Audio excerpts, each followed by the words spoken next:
You will never catch up. That's a fact of life. Have you ever gone to bed and thought, I've done everything? Ever. Not possible. It is not possible. Welcome to the Founder to CEO podcast. I'm Christina, your host, and I believe that scaling a business shouldn't cost you your relationships. The journey from doing it all to leading it all is a massive shift. And on this show, we focus on how to scale with systems and automation without sacrificing your relationships. We prioritize a compassion-based approach to growth by hitting three core pillars. 1, minimizing overwhelm to create space for you to lead from clarity rather than crisis. Fighting fires is so overrated. Number 2, investing in relationships to deepen the connections that matter with your team, your clients, and your family. And number 3, building systems to use technology to do the heavy lifting so that you can step back and be the CEO. Today's episode is a session originally recorded inside our private community. It's a deep look at the habits and systems to help you take your life back. Good morning. We've all heard that energy flows where attention goes. But here's the truth many leaders miss. Your mindset isn't a thermometer that reacts to temperature of your business. It's the thermostat that sets it. So your business will be set to your energy level. It will be set to your mindset. It will be set to your boundaries. If you have a limiting belief, then your business will have a limiting belief because you're the leader. Today, we are going to talk about mindset mastery. So if you don't rule your mind, the chaos of the week will rule you. So setting the frequency. When is the last time that you started a Monday feeling behind? Was it today? Was it this week? Or was it every Monday? Isn't it shocking? And I know that you started last Monday the same way, right? How did the rest of that day go? If you can set the tone that you had yesterday for today, you'll get much more done. I had the same thing yesterday morning. I could just sit because I have so many issues and I don't know where to start. And yesterday morning, I could just sit and sort out what to do about it. I couldn't sort it out yet, but I could at least decide what to do about it. And that's a big thing, so if you know exactly what you must accomplish today, that's fine. But if you're a leader, if you are the management, then you have to have at least 2 hours. And that's what I needed yesterday. 2 hours of quiet time, no interruptions, no pings, no emails, just to think, to be bored really, and to think, okay, what are the issues? 1, 2, 3. And then just let it sit. The way to solve it, the solution to the problem will come to you if you can sit with it. And that is now what happens on a Monday, is we don't have time to wait. We have to go. We have to fix it today. On a Sunday, you can allow yourself time to sit back and just think about it until you get the answer. But we don't allow ourselves that time anymore. And that is the problem, because now we're frantic and we're in doing mode where we should be in thinking mode. Strategizing. Yeah, that is really what it is. And if we don't have a strategy for how to solve a specific issue or how to take the next step or whatever it is that's weighing on you, that you feel behind on, then you'll never catch up. You will never catch up. That's a fact of life. Have you ever gone to bed and thought, I've done everything? Ever. Not possible. It is not possible. Because as soon as you've done everything on your list, there'll be 10 more. I think it's so important, because if you have to give yourself, as a manager, as a business owner, you have to give yourself time to just reflect. So you're not an employee. And that is, all of you actually said you want to step into the CEO role. This is what it takes. You have to put 2 hours every day, especially in the beginning, because we haven't been doing this. I think if you can go forward a year and you've done 2 hours a day, most of the things will be strategized already. So then you can cut it down to 1 hour. Then you just check strategy. Once all your strategies is in place, you take one by one and you plan it out. Okay, this will be handed to this person. This will be actioned by this person. Okay, this is what I have to do myself. When is it going to be done? Into the diary. Is this a continual thing? Okay, a weekly schedule with yourself, weekly planning, exactly when you're going to do it every week, if this is a weekly thing. But no, we just want to fly by email. Seat of our pants. Email will determine what you do today. Right? You can have a response on your email that says, I will not respond before 12 o'clock or 11 o'clock or something, so that you can have that time for yourself. That people know you're not going to respond. I check my emails at 10 and at 4. That's it. Nothing in between. And I didn't answer my phone either because I had work to do. I couldn't get through all the work if I sat on email the whole day. But okay, so 2 hours in the morning. Have a cup of coffee, go have it outside, because then you are forced, if you're into nature, you actually force your frequency down. I would go as far as to say, just go stand with your bare feet on the grass. Just go get grounded. If you feel yourself freaking out, take my phone and I go for a walk. Just 2 minutes changes already. 2 minutes change it already. Something in nature. Even if you go sit under the tree with a notepad and a pen, go sit under the tree and go write down what. And it's more than a brain down. What I then do is I pray about it and ask for solutions, and then the solutions will come. Even if it's only tomorrow that the solution comes, but at least it's down on paper. And you can calm down and go back to actually working. Because while you're running around like a headless chicken, you won't get anything done. Just won't. You see, when we talk about ruling your mind wisely, we're talking about intentionality. So you must be intentional in ruling your mind. If you sit down and allow your mind to tell you what it's worried about, and you just write it down, it feels heard. It's like a child. It feels heard. And then you can, now it's not throwing a tantrum anymore. Now you can get down to, okay, so what do you think is the best solution to this, mind? Talk to it like it's a child. Let's try this. So let's see if it works. That would be awesome. You have to calm your mind down because it's throwing a tantrum. And while you're not giving it attention, it continues to throw the tantrum. Yeah, I'm trying to ignore it, but it's not working. It's not working to ignore. It will just, that child will just scream louder and louder. To lead a team or a business, you must first lead your own thoughts. That's the bottom Take line. your thoughts captive. Yes, what the Bible says. Take your thoughts captive. Because remember, not every thought that you have in your mind is your own. Did you know that?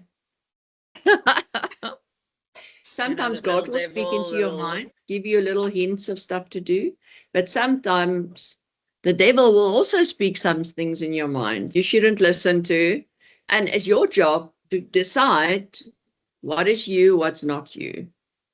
Because not usually the bad accusation thoughts, that's from the devil, that will break you down. Negativity is a killer. So negative thoughts, bashing yourself because you didn't get this stuff done last week. You know, it's not your thoughts. Just calm it down. Okay, I heard you. We'll do better. And this is how. Now you can plan how you can do better. Because obviously you didn't do it just because you didn't want to do it. Something happened. Something got in the way. It does help to have someone in your corner reminding you that it's okay if you don't get to everything. Something like that is even overwhelming. Just do one a day.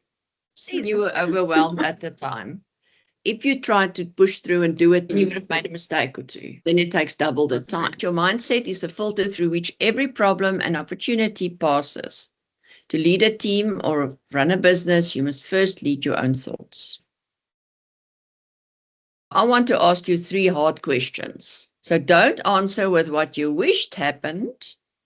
Answer with what really happened. Honest truth. Write it down. You don't have to write the whole question. You can just write the word clarity. Did you wake up today knowing your number 1 priority? Or are you waiting for your inbox to tell you what to do? The math of success. That's number 2. Look back at last week. How many hours did you actually spend on your main needle-moving goal? The goal that we stated last week. Not emails, not busy work, but the actual goal you stated last week. How many hours did you spend on that?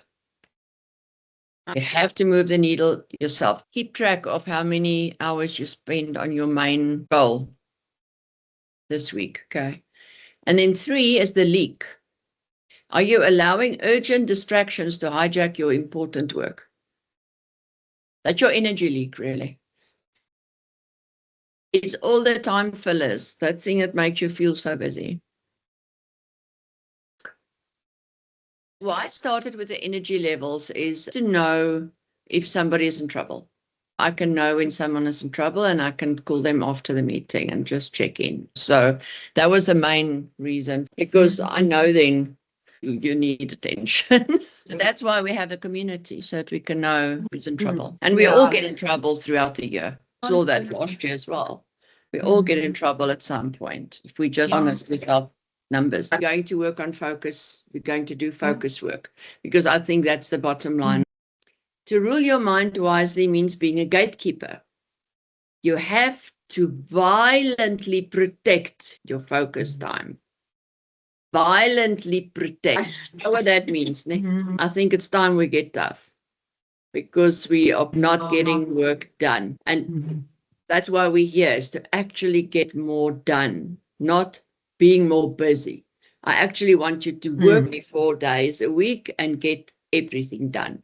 That's the main aim, so that we all can go to the park or go bird watching or do needlework or whatever we like doing. Anything that gets us out of the house, actually. And just shift your attention. If last week's goal hours were low, don't judge it, adjust it. So just adjust. If you start with focus time, start on 25 minutes and 5 minutes, because it's like a muscle that you have to exercise. Files available on your phone. And it's for free. It doesn't even cost money. And I think it's good that we actually know how much we've done, because there's lots of times when we get to the end of the day and don't know what we've actually done today. It's very good to just have a reminder. If you have done stuff, and you just take a report whenever you feel down, then you go look at it. It will keep you focused at least for 25 minutes. How it might help is if you are busy tracking, say, developing the website, and now someone else wants you to quickly do something else, you will not go do it, because now I'm clocking, anything that might help. Shift the script. That was, if last week's goals hours were low, don't judge it, adjust it. Mindset Monday is about reset. That's why I wanted this meeting on a Monday. We don't want to carry the baggage of last week's distractions into this week's opportunities. We want to start fresh on Monday.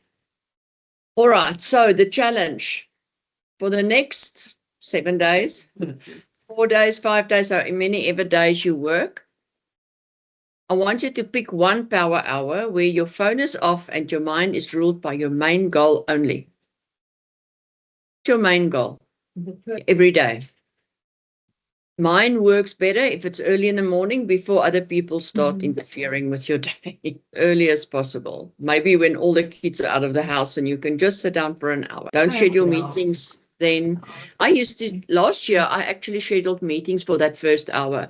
And it doesn't work for me, hey? I'm moving the meetings up so that I can have that hour for my main goal, that I can work on my stuff in that hour.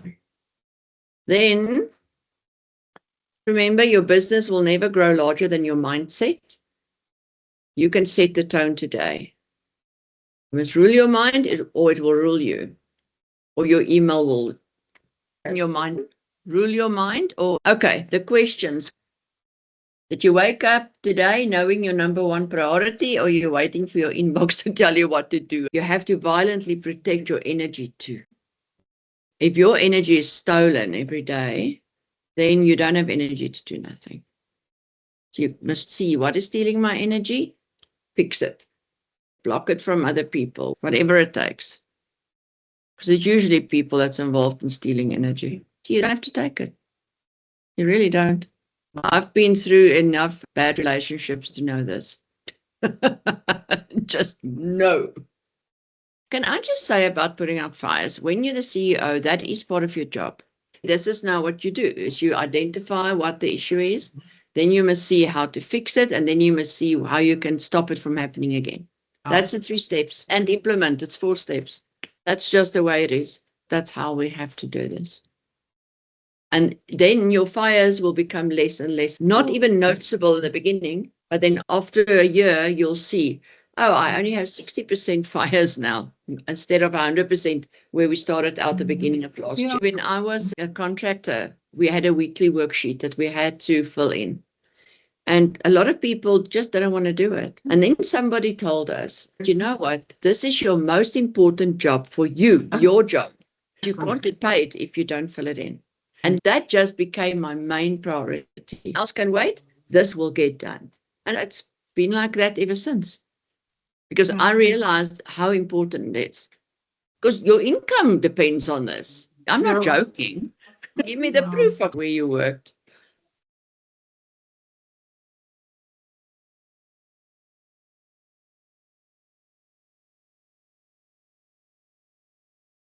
For energy tanks and time tanks and every tank imaginable. This is now the year we need it. It's all come crashing down for everybody. It's not just us. It's everywhere, everyone you speak to. People are sick. People are depleted. They're tired. They don't have the energy to start something new. They don't have the energy to finish something else. So it's very important for us to just keep on filling the tanks. We have to take the time.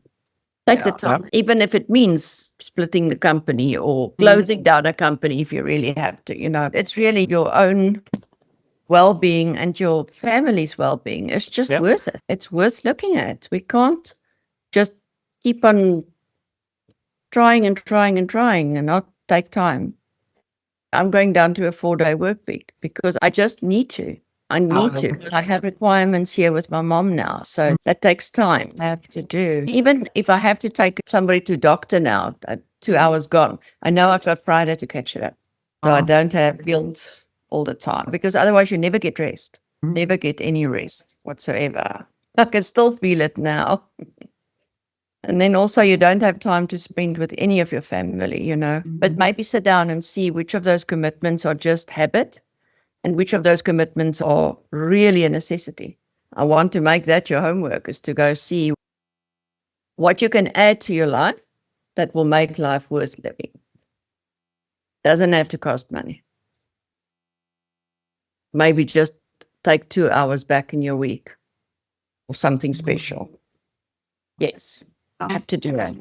Going to move this week. That's my task. Doing my work, and then I'm going to move in because all my stuff is still here. By the weekend, by Friday, I want to move into my room. And I'll have a room. Yay. I'm still a bit displaced at this stage. So I'm looking forward to having my own space. That's going to be nice. From a 3-bedroom house to nothing is not easy. Yeah, I think you're right. Nice, but not easy. So that's my mission. I have to go make a difficult decision. 5 instead of a 2 today. So a decision you haven't made is a decision already. Your energy is higher than it was on Friday because you made the decision. Even if it's a hard decision, it's still, having made the decision, it really releases energy. Thank you for listening to today's session. Scaling your business shouldn't mean doing it alone. In our Compassion.Biz community, we believe that the journey from founder to CEO is better when you have a room full of people who value relationships as much as business results. We meet once a week online to set goals and stay accountable. We host 3 online co-working sessions every week to keep the loneliness of leadership at bay. If you're ready to scale without losing your connection to others, visit Compassion.Biz and join us. Thanks for tuning in. If you're in the early stages of your business, you know that the hustle can quickly start to consume your personal time, but it doesn't have to stay that way. We help you implement the marketing systems and lead gen automations that let your business run while you focus on the people who matter most. Move from the manual grind to a scalable engine. Head over to digiworks.co.za and let's start building a business that supports your life instead of just taking it over.